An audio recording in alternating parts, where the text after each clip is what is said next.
Les éléments que vous venez de nous présenter appellent donc deux conclusions. Nous ne sommes pas encore arrivés au bout de cette deuxième vague. Et nous ne serons pas, le 15 décembre, à l'objectif que nous nous étions fixé de passer en dessous des 5000 nouveaux cas par jour. Pourquoi cet objectif de 5000 ? 5000 cas par jour, c'est le niveau à partir duquel nous pouvons réduire durablement le niveau de pression sur nos services hospitaliers, mais également reprendre le contrôle de l'épidémie en traçant et cassant toutes les chaînes de contamination sans recourir à des mesures de confinement ou de freinage. Dès lors que nous ne serons pas à 5000, mais vraisemblablement au double, dès lors que les chiffres ne baissent plus et se remettent même à légèrement augmenter, il est de notre devoir d'en tirer les conséquences et d'adapter les mesures que nous avions envisagé de prendre à l'échéance du 15 décembre. S'y ajoutent deux raisons supplémentaires d'agir. Les semaines à venir présentent en effet un certain nombre de facteurs de risque que nous n'avions pas rencontrés en mai dernier, à la levée du premier confinement. Outre la question des températures évoquée par le ministre des Solidarités et de la Santé, nous savons que les fêtes de fin d'année, à Noël ou pour le Nouvel An, constituent des moments particulièrement à risque. Le retour d'expérience de ce qui s'est passé aux États-Unis ou au Canada pour les fêtes de Thanksgiving le démontre amplement, puisque chaque fois, ces fêtes ont entraîné une accélération de l'épidémie. Pour toutes ces raisons, nous ne pouvons pas baisser la garde. Nous devons rester cohérents et négocier les prochaines semaines avec beaucoup de vigilance. Nous devons adapter nos mesures autour d'un objectif, permettre à chacune et chacun de profiter des vacances et des fêtes de fin d'année, mais sans nous exposer à un risque de rebond de l'épidémie, ni maintenant, ni dans les premières semaines de janvier. Car je pense que nous serons tous d'accord sur ce point. Faisons tout ce que nous pouvons pour réduire le risque de devoir vivre un troisième confinement dans les prochains mois. C'est pourquoi nous avons décidé, sous l'autorité du Président de la République, d'adapter la stratégie de déconfinement en pleine cohérence avec ce qui vous avait été présenté le 24 novembre dernier. Mardi prochain, le 15 décembre, comme nous l'avions annoncé, nous passerons à une nouvelle étape, mais les règles seront plus strictes que ce que nous avions initialement envisagé. Première décision, les établissements recevant du public dont nous avions prévu la réouverture au 15 décembre resteront fermés 3 semaines de plus. Les conditions posées pour leur réouverture ne sont hélas pas réunies. Il s'agit principalement des cinémas, des théâtres, des salles de spectacle, des musées, mais aussi de l'accueil du public dans les enceintes sportives, dans les cirques, les parcs zoologiques ou encore les salles de jeux et les casinos. Cela signifie également que les règles posées récemment pour les lieux de culte ne seront pas revues à la hausse. Je mesure combien ces décisions sont difficiles à accepter, car il s'agit là d'activités très attendues pendant cette période de fin d'année et que ces secteurs souhaitaient pouvoir retrouver leur public.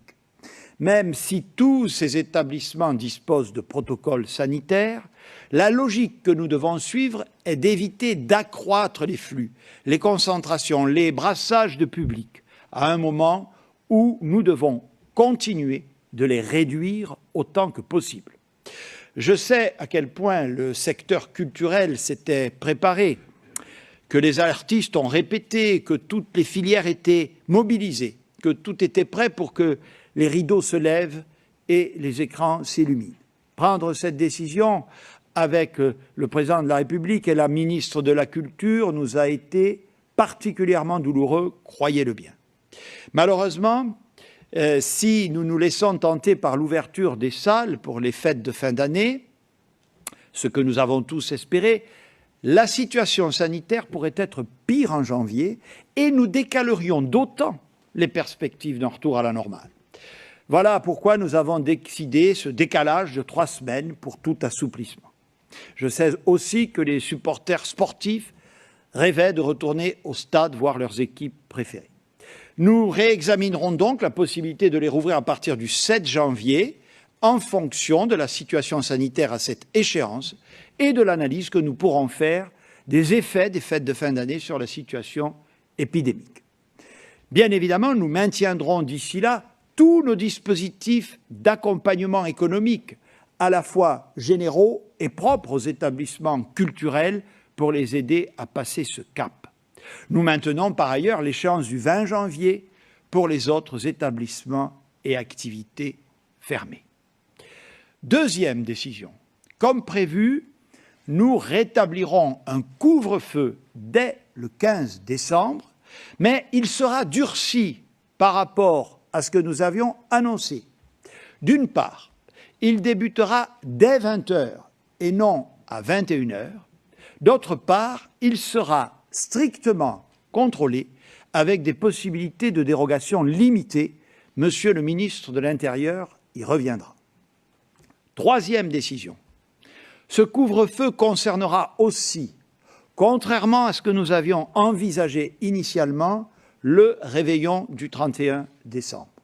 Ce réveillon est en effet un moment traditionnellement festif. Nous l'apprécions d'ailleurs pour cela. Mais il concentre tous les ingrédients d'un rebond épidémique. Si la circulation avait continué à se réduire fortement, nous aurions pu assumer ce risque.